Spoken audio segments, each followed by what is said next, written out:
catch somebody. As Earthshaker will avoid. They're going to get some vision up here on the high ground. It's going into the jungle and towards that mid lane as well. But Snaking. Yeah, he is in trouble. Stormhammer connects. Tiny is there as well for a follow-up eventually. This should be a first blood. Can they get it to Sven? It's not going to be for Sven, but Stinger, he'll take it. Yes. Give it to the support. That's what we want to see. We're actually going to start, it feels like with this, so nicely done by 9, making sure he had that remnant available for himself. But yeah, we've seen Primal Beast make rotations up towards top. Like, speaking of top, Snaking, he's trying to live. The auto attack is not enough damage. I believe maybe the sticker or the fairy fire or something of sorts keeping Snaking alive, but now Gajira just walks right up and throws out an auto attack to secure the kill. The courier is even coming in. But now he needs to be careful himself. Going to toss Skitter away, and then Metaform ends up getting the courier kill. But at what cost for him? He's in a bad spot. Here comes C-Smile. Smashes his face into the ground with the Pulverize and makes the kill happen on a Terrorblade. So beastcoast happy about that exchange. And showed that he just TP'd back. That'd be a big accomplishment for them. He pops the uproar. Meanwhile, Gojira catches the Oracle, tosses him into both of them. Pulverize being used onto the Earthshaker. Saksa, he's one in trouble. Oracle using the Fate's Edict on himself. Reflection. Trying to help keep them away. The one of his kisses from afar, though, and C-Smile on that killing spree now as he'll take out the support Oracle. Now they're going to go back up to the tier 1 top lane and try to push that in. But Skitter, definitely finding himself in a pretty difficult spot for early farm, is going to, as we usually see, have to find himself in the jungle, using those illusions, getting that farm. As Stingrax mid lane, by the way, don't think he's living through this one. Sleight of fist, and 9 makes that kill happen at least. Yeah, they're making pretty decent trades happen out of it on Tundra, 9 especially, but you just can't come back up towards this top lane. Turns things on for beastcoast. But mid lane, Whisper, oh, he's out of range of the fissure, and that's going to be the end of that exchange, or is it? 9 wants a kill, but at what cost? What are you thinking, buddy? Onslaught in, he's got the sleight of fist. Can he get out? No, okay, he's going to be saved by the false promise. Beautiful timing indeed. So Ember Spirit, does he live through this? Another sleight of fist. He's getting away, and they lose the Oracle, but 9 easily healed up. Black hole from 3-3. No stopping him. It's going to be the lockdown of the Sven. They get the kill with the Echo Slam assisting. Silencer also caught by 9. That false promise coming in the clutch from Oracle and allowing for the turnaround for Tundra. Gojira likely to fall as well. He's got some speed, but there's the fissure. And down falls Tiny. What a turnaround, but that's the factor of Oracle. Yeah, instant reactions as well from Snaking, easily winning them that fight. But minor victory of sorts for them. But speaking of BKB, I look back at K1 farming away up in his own triangle up there. But another fight is about to break out. Both teams pretty content on trying to control this Radiant jungle down here. And now, global silence. Snapfire, he was gone initially, but turning with the kiss as a jump onto Oracle. They say no false promise for you this time, big boy. And they take out Ember Spirit as well. 3-3, he's in trouble. Malphus stuns on Tiny, but Smile. You know he's going to be looking to engage soon. 3 seconds on that onslaught. Toss it into Whisper. Slow down with the Scatter Blast. As meanwhile, Silencer able to help get the kill onto the Earthshaker. They do catch up to 3-3, and he's going to do a lot of damage in return, but it's just too much to handle. So the thing is, I actually quite liked Tundra's movement there, right? They found the initial pickoff.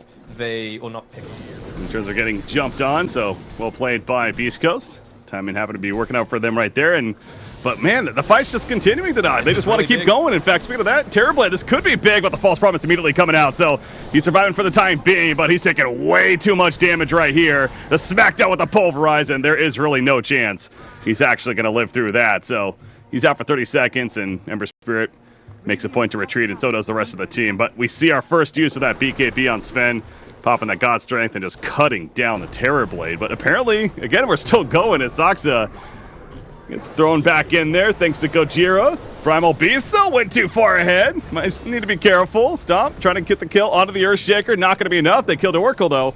And now 9, he's trying to run away. He's got the Fire Remnant, waiting to use it. They're sitting on it, though. He knows he's in trouble. He's going to use another one, but the smackdown with a Stormhammer secures the kill onto him, and they get 18 kills now in total as they'll also take out Saksa.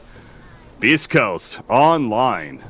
I mean, that's the thing from 9, right? He has to play like that. He had haste bottled up, and this is definitely a team. I mean, yes, there's global silence, but overall, this is a team cooldown-wise where beastcoast can just keep going. I mean, that's a big stop on Enigma, yeah.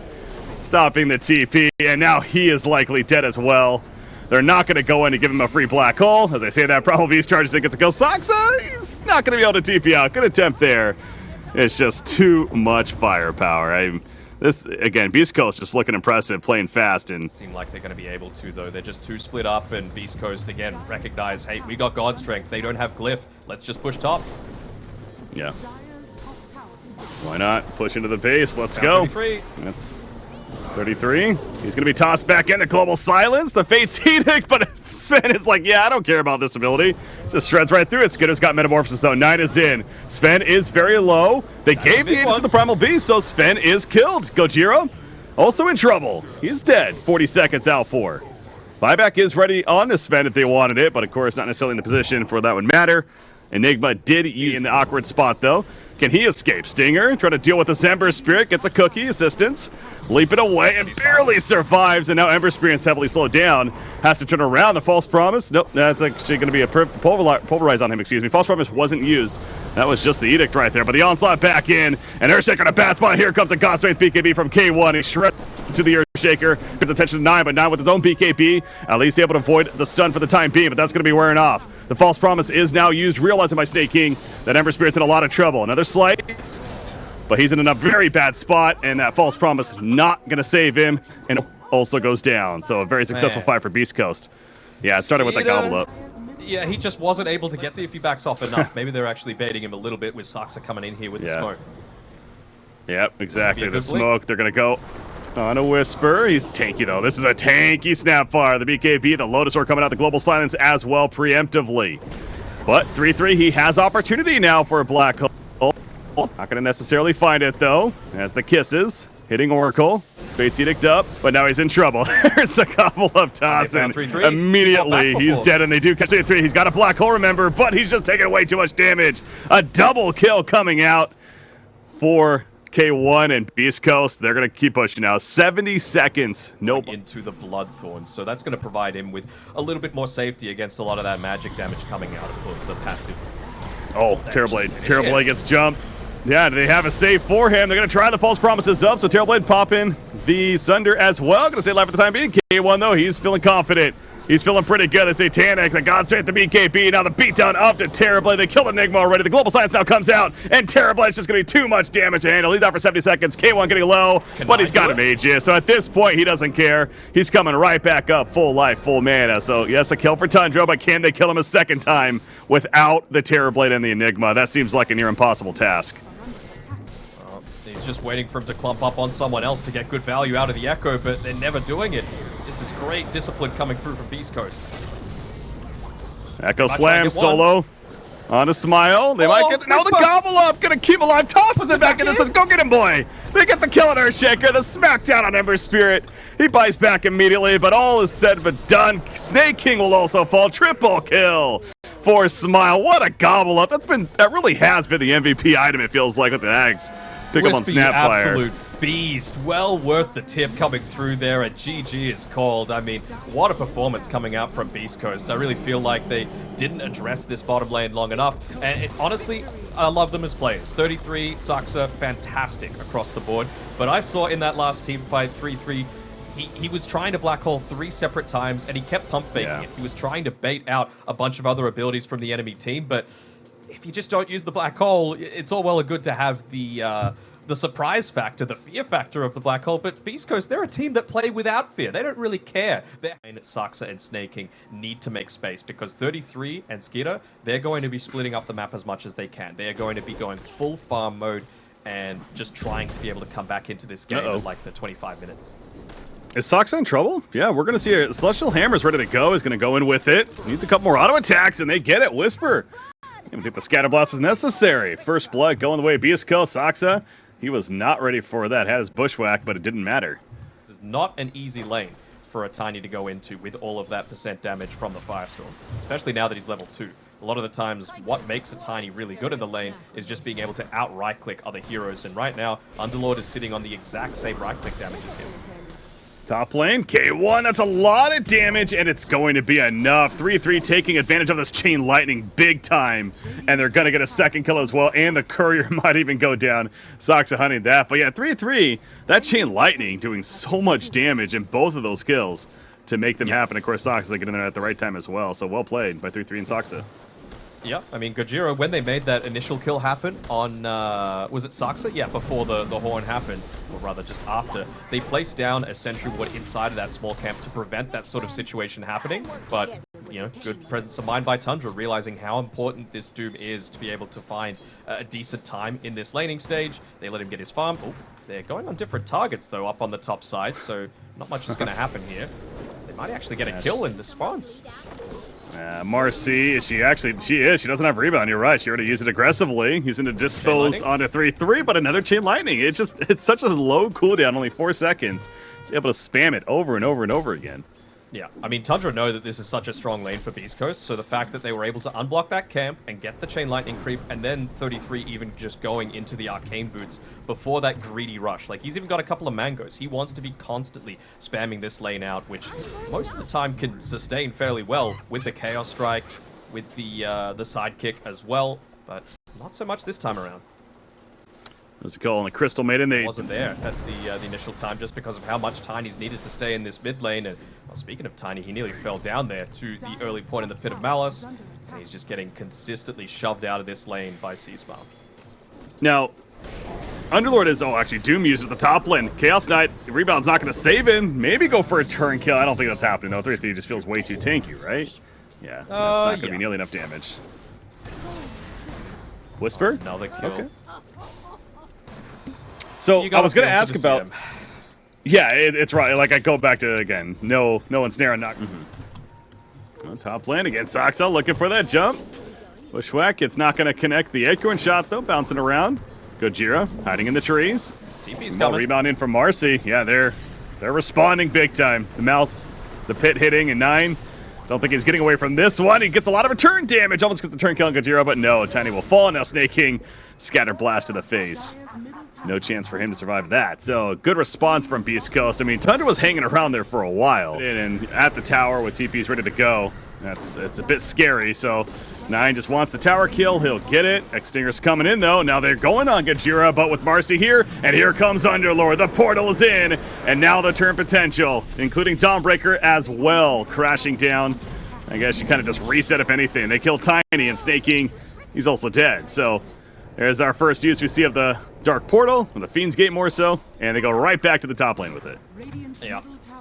They're going to be able to get a couple of kills. They lose the tower, but if they get this tower in response, I think they're going to be fairly happy. They're actually making a rotation up here on Doom. They want to try and get a quick kill onto C-Smile. Doom up, so good start. Cookie assisting. The shot from Hoodwink, and it's going to be enough damage to overtime. Yeah, he tried. And now Whisper needs some help to rebound, giving him a speed boost, but X-Stinger regretting that perhaps. He unleashed, he goes for the quick turn on the Hoodwink, ain't gonna happen. And they end up getting a couple of kills out of that for Tundra, so consider what happened at the bottom lane. Not too bad of a response. Necessarily going to fall off quite as much as what I was thinking. You still need to get kills, of course, and he's still last on net worth with all the cores, but now he's going into the Echo Saber, right? So you've got some consistent damage potential in team fights. What it does mean is that your team is almost entirely reliant on smokes. There's the initiation mid lane. Crystal Maiden goes down, and Hoodwink, not much of a chance to get out as well. We see our first use right there of the Ags of Snapfire, throwing in the Marcy. Once again, going to do it, but 3-3's got a BKB now, and that is a dangerous Doom to fight against. Underlord, he's already dead. It's going to be the same thing for Marcy, doing what she can to delay the inevitable, but Skitter's in trouble over here. This would be a big kill for Beast Coast, despite how this fight played out, but Skitter, it's not going to be enough damage. She still has her Saga the Siren, but she's not going to use it. The Scatter Blast connects, the greatest reel, and Skitter goes down. Dawnbreaker, 9's going for him at least. Celestial Hammer over the becoming respect band material coming through for Beast Coast, because they could just put it onto what feels like 4 different roles in their team. They're going for another kill up top. Oh, he lands it too. Is it going to be enough? Yeah, probably not. I mean, 3-3 is, again, that's the most difficult target right there. Meanwhile, Smile. Yeah, he goes down at the bottom. It's Snake King's low, but of course, Tiny, big part of that to make that kill happen, but it ain't done yet. Here we go with the response on the side of Beast Coast. They want to kill 9. This is that mid-Tiny after all, working towards that blink. But they have plenty of damage to make it happen, the Phantasm included, from K1, and Chaos Knight secures that one back to the top lane. Yeah, Marcy just checking things out. Because that is the end game result, right, for Tundra as far as their win condition. Just rely on the farm and Naga Siren to eventually take over and win the game. So Oh, I sleep. feel like they can maybe turn this one around. Oh, Underlord throwing it in the air, but here comes Dawnbreaker. There's that turnaround we're talking about. Tiny going to be pulled in as well. The Reality Rift, he is picked off. Nagasaran, the sleeps on Coldera, remember. She used it early. The Mantis Style's not going to save her either, and she gets picked off. Doom, BKB, he wants to run down the snap far. That's a big kill. Denied. And he gets denied, though. Stinger's able to deny Whisper. And 3-3's like, are you freaking kidding me? At least he got his hand of Midas off right before he dies, but Beast Coast, once again, looking strong in yet another fight. Put a little bit of damage into the tower, just again opening up the map a little bit more for the Nagasaran to be able to farm. It's not much, you're never really going to be inside of the enemy ancient camps looking to farm, but it does allow you to farm perhaps a couple of extra camps on the top side of the map without instant reactions coming from the team. Sharpshooter, speaking of reactions, there's the reactions, but the burst is real. Here's the Fiend's Gate, though, and now can they catch up to 9? He can, but do they have a stopper? Yes, they do. So Tiny, he's dead, and Chaos Knight's like, I'll take the kill, guys, don't worry. Oh, they're going to go in. They're going to get right back in there, trying to push into the mid tower. Why not? I mean, he is still a big part of your front line on the Tiny. Kobe! Throwing in the Underlord, catches up to Snake King. That's what they're reporting back for. They wanted that Crystal Maiden. And they get the Crystal Maiden. Now that mid push, as you're referring to as well, going to be happening. So the heart is finally finished. Yeah, it's definitely... agree with you there. It's one of those games where, yeah, exactly. The net worth says even, but the feeling certainly going one way over the other. But this could definitely change things. Then the Whisper, remember, he technically hasn't died yet. He got denied for the one death. He's trying to get away. He is dead, though. And there's no one to die this time. 3-3 says, thank you very much. They also kill the Dawnbreaker, and the chase continues. Why would they stop? Stinger, toss back into the freeze. Here's that crowd control coming into play, and they may not, you know, have... Well, they have a lot of damage, I suppose. That's what they're showing right here, as tanky as they may be. 3-3, he's going to have to pop his BKB, though. But Tiny jumps in onto K1, and K1, now he's in trouble. He finally gets his BKB off, but it was very late. Right here, he has a heart, so he is beefy as well. Tiny, trying to kite. 9 gets a big hit off right there, and Stinger will finish the job over here. Skidder still has the song. It's going to have to be used here. To try to reset now. Do they reset or do they run? Looks like they're going for a reset. Skidder wants to make a play. All the illusions. 3-3. Of course, no Doom, but he's got Infernal Blade. He brings some damage in. The Reality Rift pulling, though, and Nagas aren't able to shred through Stinger, and now it's just Chaos Knight right here in this fight. Whisper spits him out back to base. Let's get out of here, buddy. I caught you. Whisper's going to die, but he saves his teammate. Where are the tips? Oh, I don't know. Maybe if he got away as well. They're going to go maybe Overwhelming Blink as his next item. Yeah, that seems pretty good. Yeah, I mean, Scythe is always solid as well. It is, but the question is, what item do you drop? You know, like the refresher of you can't backpack it anymore. It's you need the cooldown to be constantly refreshing, and it doesn't do that from the backpack anymore with the most recent patch. Even just playing so heavily around 3-3 with the Infernal Blade, he's gone into the Aghanim Shard for it, realizing how important that's going to be against these tanky heroes, right? 5 strength, Infernal Blade, it's what you gotta have. They're just going in. They get the Doom up off that bow. They find the pick chance on Underlord, but here comes Dawnbreaker. Trying to keep him alive. It's not going to happen. Eventually goes down. And back here, Snapfire doomed up. He's going to die to that. If anything, the illusions to chase him down. So the initiation was great for Tundra. Crystal Maiden's getting low, but that doesn't really matter. Chaos Knight's dead as well. The buyback for Whisper, but the 3 others, they're staying dead for the time being. And Tundra is starting to claim absolute control here. Chaos Knight? Actually find out K1. Yeah, he TP'd right into the stuns there, unfortunately. Again, Dawnbreaker. Solar Guardian in. Chaos Knight trying to assist some damage here. Then one of his kisses from afar, but Skidder, he's trying to figure out, do we reset this? Do we run? What are we doing here? Tree volley. Oh, they want to go for the Underlord. BKB immediately comes out, though. Stinger in the backlines. He pulls in the Hoodwink. With the Sharpshooter, though, back there. Not going to get a kill, but doing some damage. Smile still holding his ground. They kill the Crystal Maiden. She buys back in the missile. The Doom up on Chaos Knight. And he can't really stand his ground the greatest against that. He is just dead. The Tree volley in, trying to get out with the portal. But no, it ain't happening. It's just Whisper, and they do indeed call it. GG, well played. Let the split series continue. That's exactly what's going to happen here. 33 MVP, no questions in my eyes. Like he played really well in the laning phase, obviously getting a few of those kills that you probably won't expect against such a high threatening lane in the Chaos Knight and the Marcy. And then once it got to that point where, you know, he needed to be a little bit more farm centric, but he still made